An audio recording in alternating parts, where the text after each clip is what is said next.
What if I told you, life isn't trying to destroy you, it's trying to rebuild you, but the rebuilding will feel like war. A war against your past, a war against your self-doubt, a war against everything you thought you were. And the question is, when that war knocks on your door, will you answer with fear or will you answer with fire? Because here's the truth, bitterness is the easiest road, but greatness demands pain. Let's talk about it. Life has a cruel way of wearing us down, not all at once, but slowly, methodically, through heartbreak, through disappointment, through betrayal. You don't just wake up bitter, you become bitter, one scar at a time. By the time we age, we've collected enough wounds to drown in cynicism. You stop hoping because hope starts to feel dangerous. You stop dreaming because every dream has cost you something. And so you settle. You expect people to leave. You expect doors to slam. You expect the worst, because expecting the best has hurt too many times. But that's exactly how life wins. Not by breaking your body, but by convincing your mind that nothing good will ever come again. Don't let it win. Every trial offers you two roads. One will make you bitter, the other will make you better. And the truth is, pain doesn't automatically make you wise. Time doesn't automatically make you mature.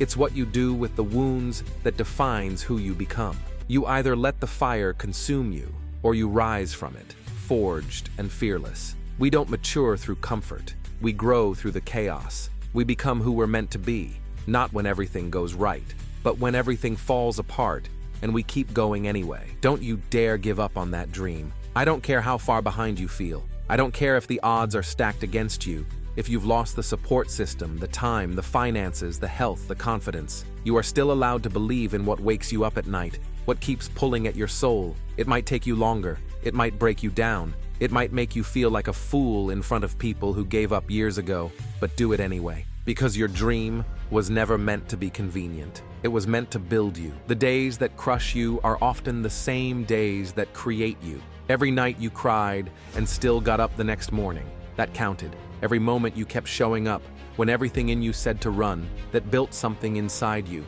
Pain has a strange way of being the greatest architect of your character. It reshapes your will. It rebuilds your heart. It teaches you to fight without fear of failure. So if you're in pain, understand, you're not breaking, you're becoming. Greatness doesn't come to the comfortable. It doesn't show up for the crowd pleasers or the excuse makers. It shows up for those who refuse to stop, those who fall, bleed, cry, and still say, let's go again. Is it easy? Number. It's brutal. It takes courage to be educated. It takes courage to break generational cycles. It takes courage to speak like someone who knows where they're going, especially when everyone else still sees you as who you used to be. Success doesn't knock. You have to kick the door down. Here's the hardest part. It's not the world that's in your way. It's you. It's the version of you that keeps settling, the one that listens to fear more than faith, the one that repeats the lie, I'm not enough. Changing your life means standing in the mirror and saying, this isn't who I want to be anymore. That takes guts, because now there are no more excuses, no more blaming your childhood, no more hiding behind your pain. It's you versus you. And if you're willing to fight that battle, there's nothing you can't become. Everything changes the moment you decide. Decide to move forward. Decide to cut off what's been killing you. Decide that this pain will have a purpose. We talk about destiny like it's luck, like it's a hand you're dealt. But destiny isn't handed to you. It's built through the decisions you make when you're tired, hurt, lost, and still refuse to fold. The second you decide to change, your future begins to shift. The second you stop waiting and start moving, life takes notice. So stop waiting for a sign. Be your own sign. Your thoughts are the steering wheel of your life. If you keep replaying failure, you'll drive straight into it. But if you can train your mind to expect victory, you begin moving toward it, even when everything says otherwise. You don't have to accept the version of life you were taught. So what your teacher doubted you, so what your parents didn't believe in you, so what your environment gave you nothing but pain. You are not their expectation. You are your own revelation. Protect your spirit. Cut off the people who drain it. Build routines that feed it. Speak words that uplift it. You don't get to be powerful and passive. You don't get to be exceptional and still carry everyone's approval. You must learn to live for your mission, not for their validation.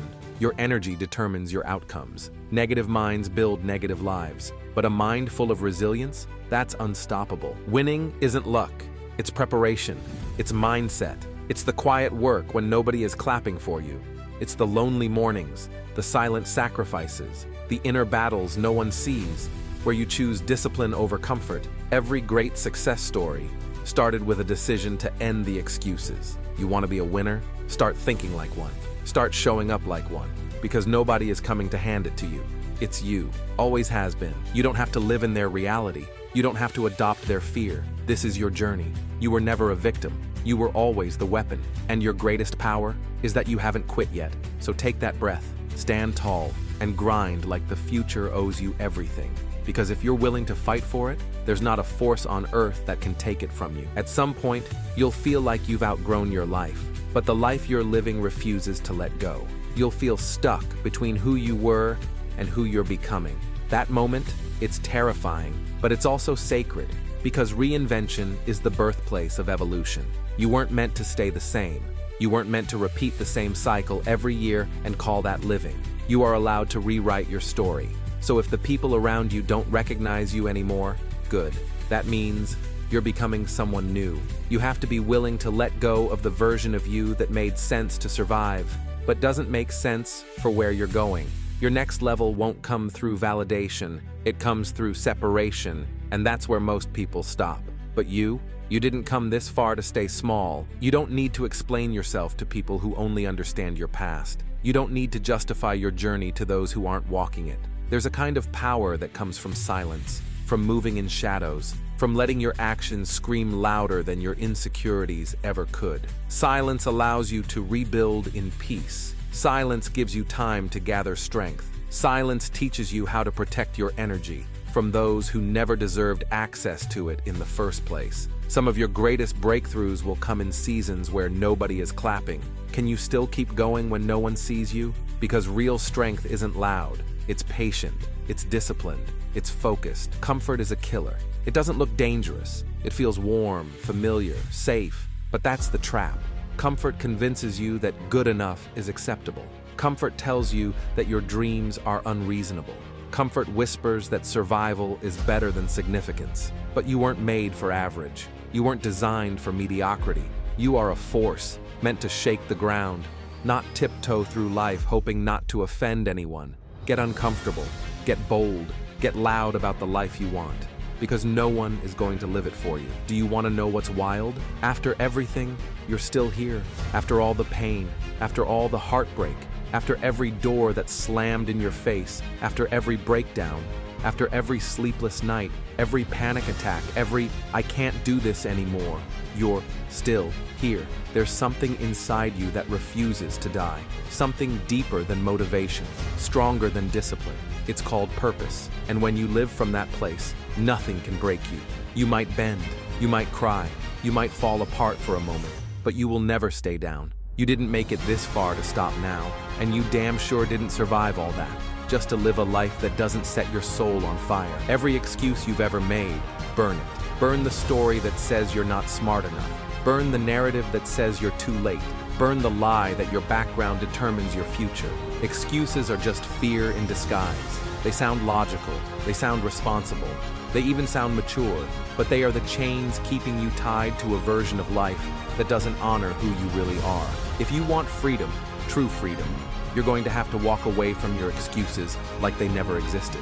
You'll have to look your trauma in the eye and say, "You don't own me anymore." You'll have to look your failure in the face and say, "You were a teacher, not a verdict." And then you rise. Nobody's coming. No hero, no miracle, no perfect timing. It's you. That's the hard truth. But it's also the most liberating one. Because if nobody is coming to save you, that means you don't have to wait anymore. You can start right now. You can rise right now. You can turn everything around right now. You don't need approval. You don't need permission. You just need conviction. And if you've got that, there is nothing beyond your reach. You've come too far. You've cried too much. You've sacrificed too deeply to walk away now. So when they ask you why you're still going, when nothing seems to be working, look them dead in the eyes and say, "Because I refuse to leave this world without becoming everything I was born to be." Your name isn't quitter. It never was. It's champion, survivor, unstoppable. And your story? It's just getting started.